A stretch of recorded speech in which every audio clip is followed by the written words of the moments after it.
बाज का संपूर्ण जीवन एक तपस्या से कम नहीं होता।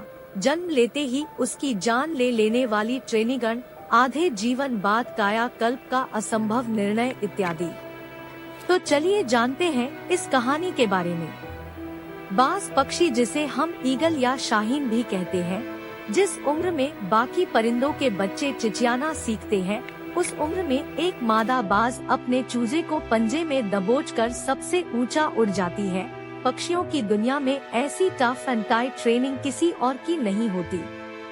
मादा बाज अपने चूजे को लेकर लगभग 12 किलोमीटर ऊपर ले जाती है, जितने ऊपर अमूमन हवाई जहाज उड़ा करते हैं, और वह दूरी तय करने में मादा बाज 7 से 9 मिनट का समय लेती है।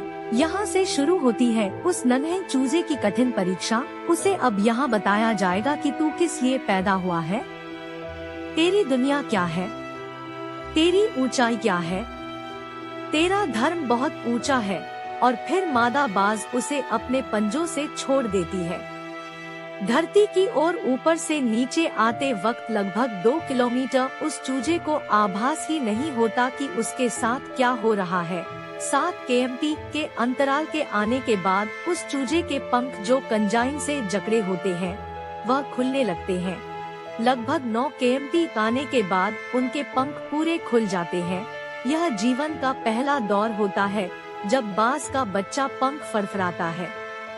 अब धरती से वह लगभग 3000 मीटर दूर है, लेकिन अभी वह उड़ना नहीं सीख पाया है। अब धरती के बिल्कुल करीब आता है, जहां से वह देख सकता है अपने इलाके को। अब उसकी दूरी धरती से महज 700/800 मीटर होती है, लेकिन उसका पंख अभी इतना मजबूत नहीं हुआ है कि वो उड़ सके। धरती से लगभग 400/500 मीटर दूरी पर उसे अब लगता है कि उसके जीवन की शायद अंतिम यात्रा है। फिर अचानक से एक पंजा उसे आकर अपनी गिरफ्त में लेता है और अपने पंखों के दरमियान समा लेता है। यह पंजा उसकी माँ का होता है, जो ठीक उसके ऊपर चिपक कर उड़ रही होती है, और उसकी यह ट्रेनिंग निरंतर चलती रहती है जब तक कि वह उड़ना नहीं सीख जाता। यह ट्रेनिंग एक कमांडो की तरह होती है। तब जाकर दुनिया को एक बाज मिलता है, अपने से 10 गुना अधिक वजनी प्राणी का भी शिकार करता है। इसका संघर्ष यही समाप्त नहीं होता। बाज पक्षियों का राजा यूं ही नहीं कहलाता। अपने शानो शौकत और स्वाभिमान के लिए वह अनंत पीड़ा सहता है। 70 साल बाज का उम्र होता है, लेकिन इसके जीवन में मोड़ तब आता है जब यह 40 साल का होता है। उम्र के इस पड़ाव में इसकी चोंच सामने से झुक जाती है और काफी लचीली भी हो जाती है, जिससे वह शिकार नहीं कर पाता। इसके पंख इतने भारी हो जाते हैं कि ये छाती से चिपक जाते हैं, जिससे उड़ने में तकलीफ होती है। इसके पैर, जिससे ये झपटा मारता है, उसके नाखून टेढ़े हो जाते हैं।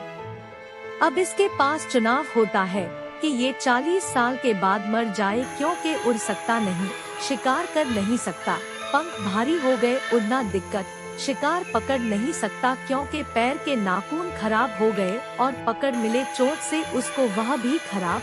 अब 40 की उम्र में बाज मरने का चुनाव कर सकता है, पर बाज ऐसा करता नहीं। उम्र के इस पड़ाव पर बाज अपने इलाके के सबसे ऊंची चोटी पे चला जाता है और अपने चोंच को पत्थर पर मार मार के लहूलुहान हो जाता है। बाज इस दौरान अनंत पीड़ा से करा रहा होता है, पर वह पीड़ा सहता है और अंत में अपने चोंच तोड़ देता है। यही कहानी उसके पैरों के नाखूनों की होती है। वह अपने नाखूनों को पत्थर पर रगड़ रगड़ कर उन्हें भी तोड़ देता है। अंततः बाज को अपनी तपस्या का फल मिलता है और प्रकृति माता उसे उसके चोंच और नाखून फिर से वरदान स्वरूप देती है। कहानी यही खत्म नहीं होती। अब बारी उसके भारी पंखों की होती है। अपने नए चोंच से बाज अपने ही पंखों को नोच नोच कर जिस्म से अलग कर देता है। पीड़ा इतनी के कोई जीव अपने प्राण त्याग दे, पर इतनी पीड़ा ना सहे, पर बाज अपने स्वाभिमान के लिए वह सब सहता है। करीबन 6 महीने बाद उसे उसके नए पंखों स्वरूप एक नया जीवन मिलता है और फिर वह अपनी बाकी की जिंदगी उसी शानो शौकत से जीता है। हिंदी में एक कहावत है, बाज के बच्चे मुडेरों पर नहीं उड़ते। वर्तमान समय की अनंत सुख सुविधाओं की आदत व अभिभावकों के बेहिसाब लाड़ प्यार ने मिलकर आपके बच्चों को ब्रायलर मुर्गे जैसा बना दिया है, जिसके पास मजबूत टंगड़ी तो है पर चल नहीं सकता, वजनदार पंख तो है पर उड़ नहीं सकता, क्योंकि गमले के पौधे और जमीन के पौधे में बहुत फर्क होता है।